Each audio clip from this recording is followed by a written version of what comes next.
বহাল সুপ্রিম কোর্টে প্রায় 26,000 জনের চাকরি বাতিল।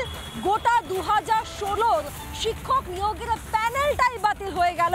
তার কারণ এত পরিমাণ দুর্নীতি হয়েছে যাকে আর রিপেয়ার করা, ঠিক করার কোনো জায়গা নেই, এমনটি অবজারভেশন সুপ্রিম কোর্টের। এবার এই ঘটনার প্রতিবাদে পথে বিজেপি, সেই ছবি আপনারা দেখতে পাচ্ছেন। রাস্তায় পথে প্রতিবাদে বিজেপি, কার্যত রাজ্য সরকার, প্রশাসন, এসএসসি বোর্ড প্রত্যেকের বিরোধিতাতে এখন মুখ খুলছেন বিভিন্ন বিরোধী দলগুলি। এই মুহূর্তে পথে বিজেপি, সেই ছবি আপনারা দেখতে পাচ্ছেন সরাসরি।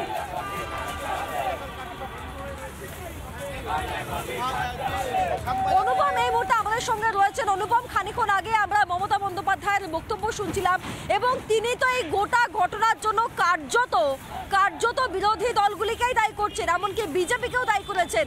নাম না করে অভিজিৎ গঙ্গোপাধ্যায়ের নাম পর্যন্ত নিয়েছেন।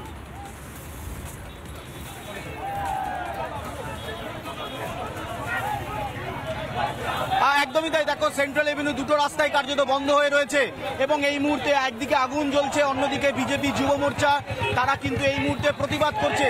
তাদের দাবি খুব স্পষ্ট, এসএসসি যেভাবে দুর্নীতি করেছে তার দায় মুখ্যমন্ত্রীকে নিতে হবে এবং সেই কারণে তাদের এই প্রতিবাদ চলছে। দুটো রাস্তায় কার্যত বন্ধ। বিজেপি যুব মোর্চার নেতৃত্বরা তারা এই মুহূর্তে রাস্তায় রয়েছে। এইদিকে ছবিটা দেখাবো, এইদিকে তুমি দেখতে পাচ্ছ এখানেও একই ছবি। এখানেও বিজেপি যুব মোর্চার নেতৃত্বরা তারা প্রতিবাদ করছেন, আন্দোলন করছেন। গোটা রাস্তা কার্যত বন্ধ। মুখ্যমন্ত্রীর পদত্যাগ এবং মুখ্যমন্ত্রীর গ্রেপ্তার, এই দুটোই দাবি। এই মুহূর্তে সেই ছবি দেখাবো। আবারও একটু চলে যাব। তাপস রায় এই মুহূর্তে রয়েছেন, তিনি কি বলছেন সরাসরি তার কাছে যাব। তাপস দা, কি বলবেন মুখ্যমন্ত্রী এই গোটা ঘটনা নিয়ে? ব্যাপারটা হচ্ছে, মুখ্যমন্ত্রী তো নীতি নৈতিকতার ধার ধারেন না।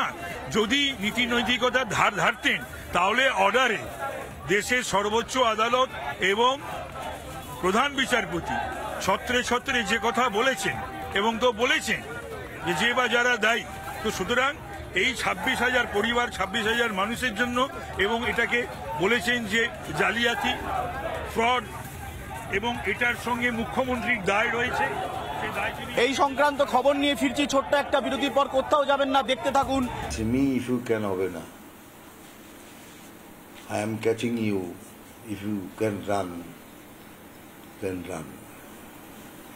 সুপ্রিম কোর্টে আজকে যা হলো, আপনার কি মতে, মানে কি হতে পারে ভবিষ্যৎ এই এত মানুষের চাকরি? মানে এটা তো সত্যিকারের সহানুভূতির জায়গা। I feel bad for them really. কিন্তু এর জন্য দায়ী কে? বলে পালিয়ে গেলে তো হবে না। দায়ী তো কে? দায়ী তো একজন করতে হবে। শুধু যে বিজেপি আর এরা করছে বলে you cannot run away from this.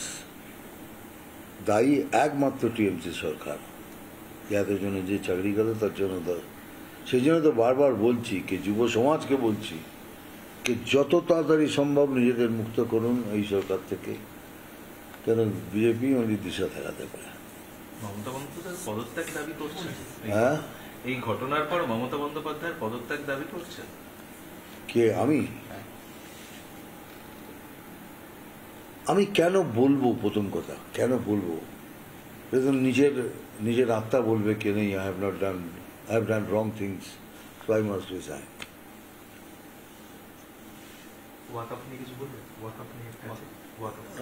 ওয়াকআপ নিয়ে তো বলবো ইটস এ হিস্টোরিক্যাল ডে। ওই সংবিধানের জয় হলো।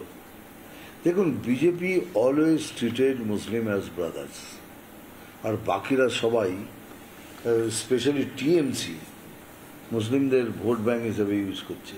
এটাই তফাৎ। ভারত কি সেকুলার হলো কালকের পর থেকে? যদি দেখা যায় ভারত তো সেকুলার ছিল, হলো কি ছিল, কিন্তু কিছু লোক আছে তারা এই সেকুলারিজমের বাহানা করে ওটাকে ভাগ করছে, বারবার চেষ্টা করছে, কিন্তু কিছু হবে না। সামনেই রামনবমী রয়েছে, কোনো বার্তা দেবেন মানুষের উদ্দেশ্যে, রাজ্যের মানুষের উদ্দেশ্যে? রামনবমী মানে মর্যাদা পুরুষোত্তমের কথা বলতে গেলে, ভগবানের নাম নিতে গেলে শুধু ভগবানের কথাই বলতে হয়। ইটস এ গ্রেট ডে, আমাদের জন্য পূজ্য দিন। দেখি যাচ্ছি তো বারাসাত, সেদিন বলবো কিছু। Thank you thank you thank you. ঠিক আছে, একদম কাট ঠিক আছে তো, একদম পারফেক্ট। আমি কেন বলবো? সল্টলেকের মিঠুন চক্রবর্তী তিনি বলছিলেন যে এই মুহূর্তে দাঁড়িয়ে যে এতগুলো মানুষের চাকরি চলে গেল তা নিয়ে তাদের প্রতি সহানুভূতি রয়েছে, কিন্তু মানুষকে বিশেষ করে যুব সম্প্রদায়কে বুঝতে হবে যে এর পেছনে দায় কার, কারা চাকরিগুলো চুরি করলো, কাদের দুর্নীতির শিকার হতে হলো এই চাকরি হারাদের।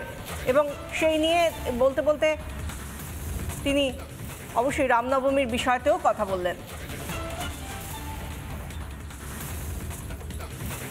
নানা ধরনের কন্টেন্ট দেখার জন্য লাইক করুন, শেয়ার করুন আমাদের ফেসবুক পেজ, সাবস্ক্রাইব করুন আমাদের ইউটিউব চ্যানেল। পাশাপাশি অন্যান্য ব্রেকিং নিউজের জন্য অবশ্যই চোখ রাখুন রিপাবলিক বাংলায়।